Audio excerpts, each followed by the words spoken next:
great men. It's not made by great men. It's not made by great men. It's not made by great men. I have myself dabbled in the art of biography, and in these dabblings I think I've gained some insights into the extremely tricky nature of the genre. This was my very first effort at undertaking biography. It was done as a commission for the new Oxford Dictionary of National Biography. And you can see here my entry on the practitioner Edwin Lee, who died in 1870 and had something of a troubled relationship with his own profession. You'll note that I have a very strong conclusion at the end about his significance and where he stood in the scheme of things, very hard and fast.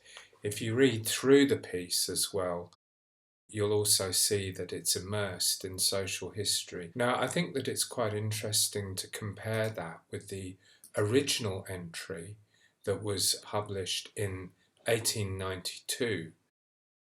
If you compare the two, you'll find that there is an enormous difference. Most of this just lists his works and the things that he had done, and doesn't really try to integrate him very greatly in his profession or in his time. The architect of the Dictionary of National Biography and its first editor was this man, Leslie Stephen, who also happened to be the father of Virginia Woolf. Stephen had been approached by the publisher George Smith to put together a volume that was very similar to the kind of things that had been produced in places like Germany and France. The idea was to produce some sort of document of the figures that had shaped the nation. Stephen and his successor, Sidney Lee, worked tirelessly to find contributors who would write the lives of the people that were to be included in the work. It was a massive venture, the first volume coming out in 1885, subsequent volumes following over the next decade and a half. You can see the complete form as it stood with its supplements, all 72 volumes of it, an extraordinary and monumental work. Here we see another one of my biographical subjects, Herbert Mayo. I've done a lot of research on this guy. I probably know as much about him as anybody in the world has ever known about him, apart from the people that actually knew him in the first place. Consequently, I was particularly intrigued by his entry into the first Dictionary of National Biography.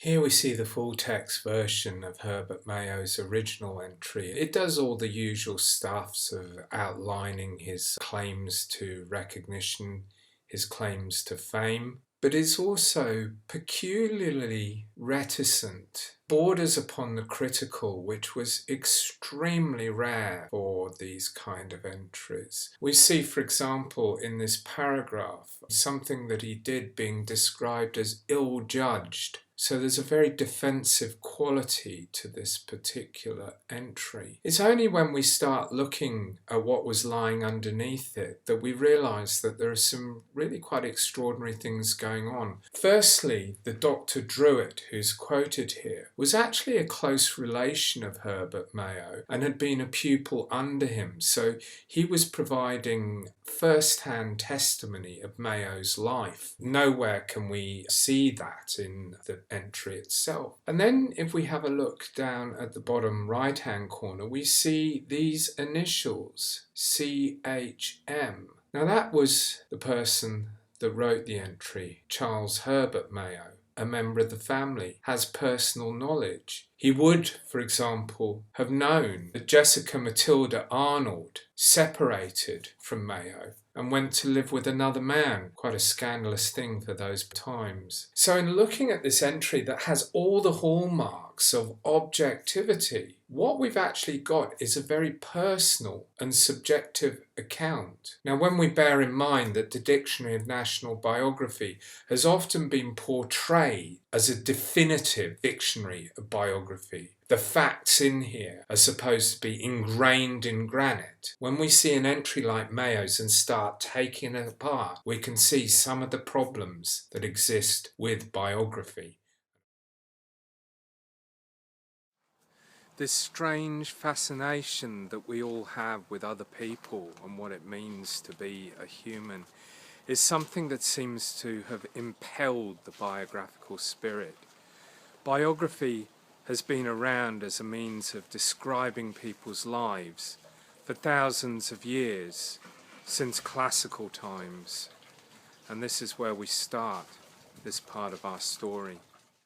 One of the greatest names in biography is that of the Greek historian Plutarch, who lived 46 AD to 120 AD. He was Greek, but he became a Roman citizen, and he was most famous for a number of works that he wrote on the lives of the great men of the classical era, men like Alexander the Great and the Roman emperors. I think we can get a flavour of the way that Plutarch thought about his craft, about the way that he wrote biography, from this quote: "It is not histories I am writing, but lives, and in most glorious deeds there is not always an indication of virtue or vice. Indeed, a small thing like a phrase or a jest often makes a greater revelation of a character than battles where thousands die." For Plutarch, biography had a specific purpose: to illustrate virtue and vice, to provide lessons that people could learn from the lives of the great and the good, and the great and not so good.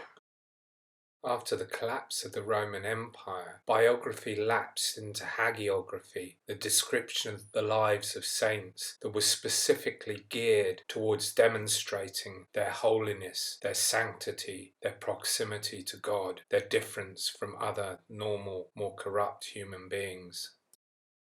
We often think of Shakespeare as the greatest of playwrights, the creator of immortal characters, a fictionalist supreme who's able to touch upon the very core of human nature. But he was also, to some degree, a biographer, as we can see in this clip from the beginning of his play, Richard III.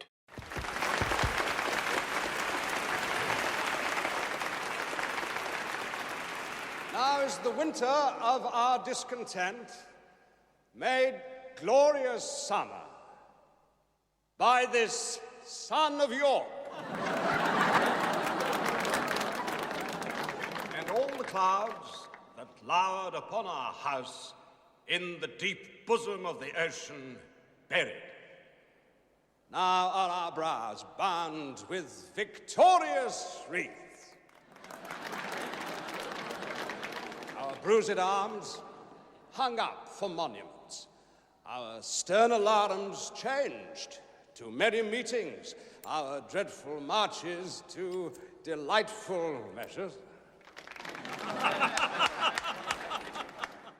The play was a very sophisticated piece of propaganda. Its biographical portrayal of Richard III as a deformed, ruthless king, designed to vindicate the regime of Henry VII that had toppled Richard III at the Battle of Bosworth Field in 1485, thus bringing to an end the York dynasty. The victor, Henry Tudor, or Henry VII, ruthlessly executed his power and took a firm control of the Kingdom of England. Shakespeare, writing in the time of Elizabeth I, wanted to demonstrate that her forebears had righteously grasped power and that her throne was legitimately held. Biography was therefore being used for specifically political ends. But most often, biography was simply used to teach moral lessons, and usually nothing but good was said of the dead. That is, until this man, Dr. Samuel Johnson, came along and changed the very nature of biographical practice. Johnson was determined to provide an unerring portrait of the peoples whose lives he described, to show the beautiful and the base in his subjects' lives, to portray both vice and virtue. And this was very much the approach that was taken by James Boswell, the companion of Samuel Johnson and his first biographer. In the life of Samuel Johnson, Boswell portrays Johnson with warts and all as a great man, but a great man with some flaws and some vices. It was certainly a new way of writing biography. But the openness of Johnson and Boswell was soon to become closed down again under the forces of Victorianism. Biography once again seemed to be an art dedicated to illustrating moral virtue and moral virtue alone. This was perhaps best characterized by the work of Thomas Carlyle, seen here as a young man. Carlyle was concerned to demonstrate how the spirit of the age could be summoned up in the character of an individual, how history was shaped by the lives of great men. As he said grandiloquently, "We have undertaken to discourse here for a little on great men, their manner of appearance in our world's business, how they've shaped themselves in the world's history, what ideas men formed of them, what work they did, on heroes namely, and on their reception and performance, what I call hero worship and the heroic in human affairs. Too evidently this is a large topic deserving quite other treatment than we can expect to give it at present. A large topic, indeed, an illimitable one, wide as universal history itself. For as I take it, universal history, the history of what man has accomplished in this world, is at bottom the history of the great men who have worked here." For Carlyle, biography seemed to be the essence of history itself.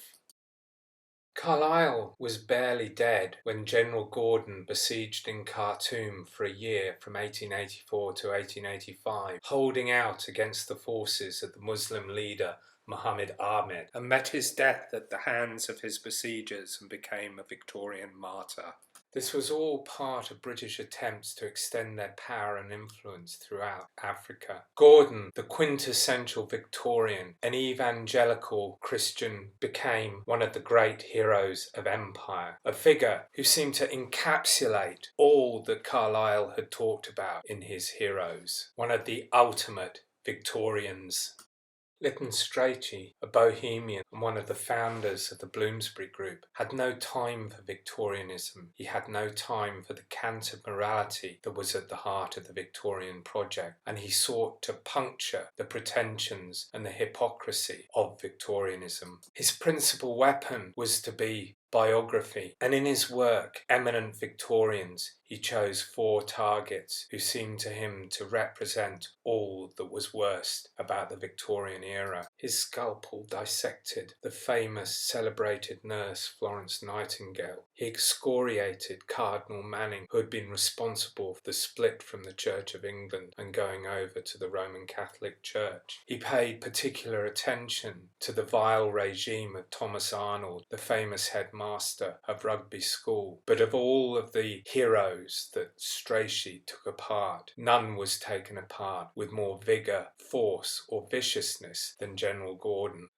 On the eventual defeat of the Mahdi some 13 years later, a memorial service was held to celebrate the deeds of General Gordon and to see him as the architect of the victory that had just been achieved.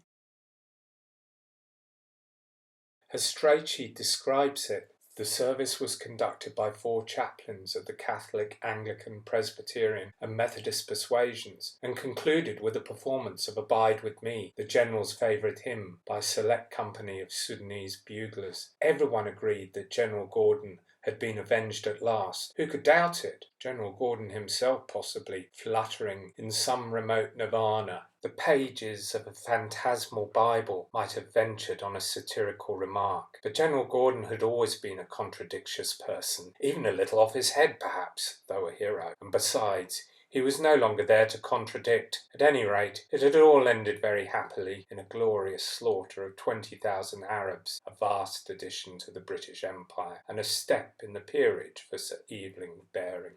It's arguable whether today biography has moved any further forward from where Strachey took it to. You can read the works of people like Peter Ackroyd that have a very postmodern twist to them, but they're essentially doing a very, very similar thing to what Strachey was.